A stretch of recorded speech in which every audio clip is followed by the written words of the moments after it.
আজকের আলোচনার বিষয় সেক্স করার সময় স্ত্রীর শুষ্ক যোনি পিচ্ছিল করার পদ্ধতি। দেশের এবং প্রবাসের ভাই বোনদের প্রতি সালাম। আসসালামু আলাইকুম। আমি প্রভাষক ডাক্তার রিক্তা পারভিন, চেম্বার সেবা হোমিও কমপ্লেক্স অ্যান্ড সেবা ডিজিটাল ল্যাব, উপজেলা মডেল মসজিদের পূর্ব পাশে, শিমুলিয়া, মাগুরা। অনেক মেয়েদের প্রশ্ন, স্বামী বা পার্টনার যখন সেক্স করে তখন যোনিপথ শুষ্ক থাকে, ফলে অনেক ব্যথা অনুভব হয়, কষ্ট হয়। আবার অনেক ছেলেরা প্রশ্ন করেন, সেক্স করার সময় স্ত্রী বা পার্টনারের যোনিপথ শুষ্ক থাকলে অনেক কষ্ট হয় এবং ব্যথা অনুভব হয়, অর্থাৎ শুষ্ক যোনিপথে লিঙ্গ প্রবেশ করতে অত্যন্ত কষ্ট হয়। অনেক সময় দেখা যায় যে লিঙ্গের অগ্রভাগ ছুলে যায় এবং ফেটে যাওয়ার মতো হয়ে যায়। এই ক্ষেত্রে আমরা কি করতে পারি? তো বন্ধুরা, মেয়েদের সেক্স কিন্তু ছেলেদের তুলনায় অনেক বেশি, কিন্তু সেইটা লুকায়িত অবস্থায় থাকে। আর সেই লুকায়িত অবস্থার থেকে জাগ্রত করার দায়িত্ব কিন্তু ছেলেদের। অর্থাৎ মেয়েদের সহবাস করার সময় যে ফোরপ্লে করা হয়, তখন দেখা যায় যে 1 থেকে 16 মিনিট সময় লাগে তাদের সেক্স উত্তেজনা উঠাতে। অনেক সময় দেখা যায় যে 30-35 মিনিট সময়ও লেগে যায়। তো এই সেক্স উত্তেজনা যখন হয় তখনই কিন্তু সেখান থেকে এক ধরনের কামরস বের হয়, আর এই কামরসটাই যোনিপথকে পিচ্ছিল করে সহবাস করার সময়।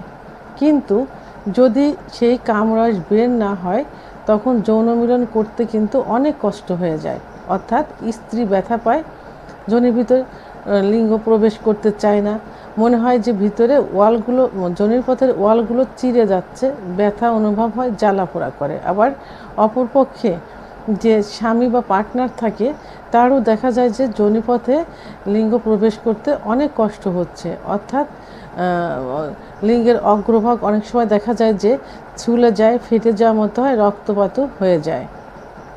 তো এই জন্য যৌন মিলন করার পূর্বে স্ত্রীকে পর্যাপ্ত পরিমাণে ফোরপ্লে করতে হবে।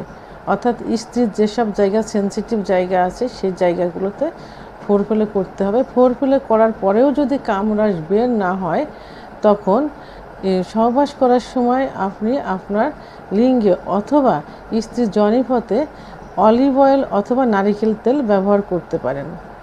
অনেক সময় দেখা যায় যে অনেকে সরিষার তেল ব্যবহার করে, যে কারণে তারা কষ্ট অনুভব করে, কিন্তু আসলে বুঝতে পারে না। কারণ সরিষার তেল ব্যবহার করলে অনেক সময় জ্বালা পোড়া হয়, ভিতরে পুড়তে থাকে, অনেক সময় ব্যথা অনুভব হয়। আবার অনেকে দেখা যায় যে ভ্যাসলিন অথবা কৃত্রিম লুব্রিয়ানা ব্যবহার করে থাকে, এগুলো কিন্তু অত্যন্ত ক্ষতিকর।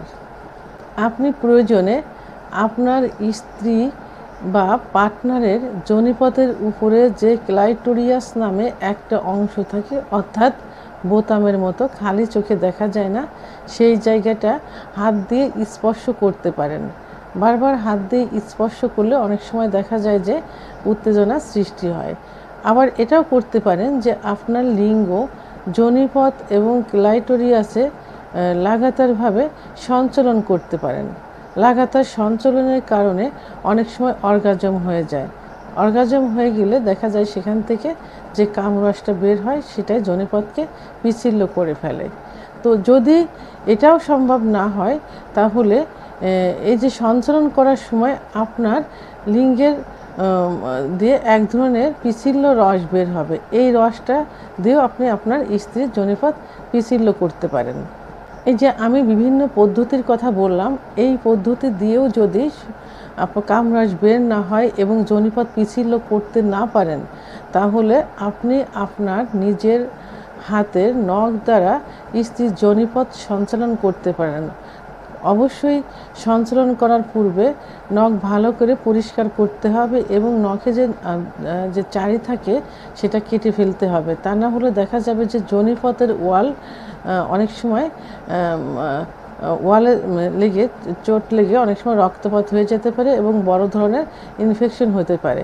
তবে এই পদ্ধতিটা যদি আপনি সতর্কতা অবলম্বন করে করতে পারেন তাহলে অবশ্যই আপনার স্ত্রীর অর্গাজম হবে এবং অর্গাজম হলে যোনিপথ পিচ্ছিল হবে এবং সহবাস করে দুজনেই সুখ অনুভব করতে পারবেন।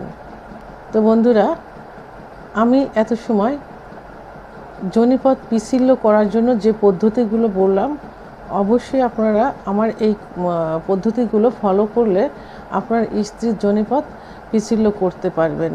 এরপরেও যদি কোনোভাবে সমস্যার সমাধান না হয় তাহলে স্ত্রীর কে অবশ্যই একজন রেজিস্টারকৃত হোমিওপ্যাথি ডাক্তারের শরণাপন্ন করবেন এবং সেক্সুয়াল ভালো একটা ট্রিটমেন্ট নেবেন, তাহলে অবশ্যই এই সমস্যার সমাধান হয়ে যাবে।